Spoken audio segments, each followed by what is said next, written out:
Thanks for joining us today for a quick presentation regarding the opioid epidemic and how to administer the potentially life-saving medication naloxone.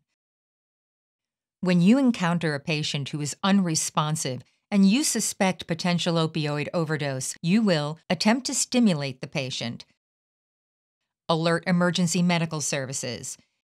If you are able, stay with the patient and designate someone to obtain doses of naloxone for you to administer.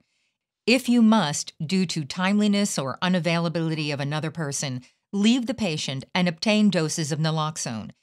If you have naloxone injection, draw the dose up in syringe, unless pre-filled syringe available, and inject into deltoid thigh.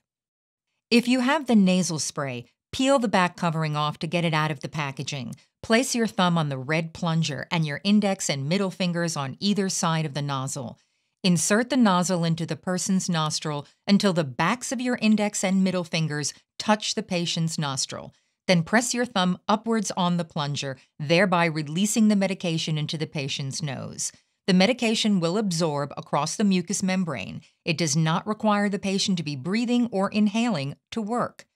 After naloxone has been administered, start CPR if they still are not breathing and have not awoken. This will circulate oxygenated blood through their body and may help circulate the naloxone through their body as well. If, after 3 to 5 minutes, the patient is still unresponsive with slow or no breathing and EMS has not yet arrived, give another dose of naloxone.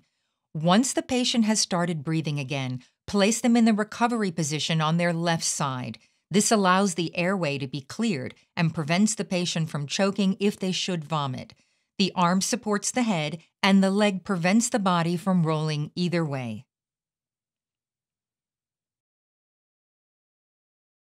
That's it for our demonstration on how to administer Narcan nasal spray. Remember, if you suspect someone is experiencing an overdose, always call 911 immediately and stay with the person until medical help arrives.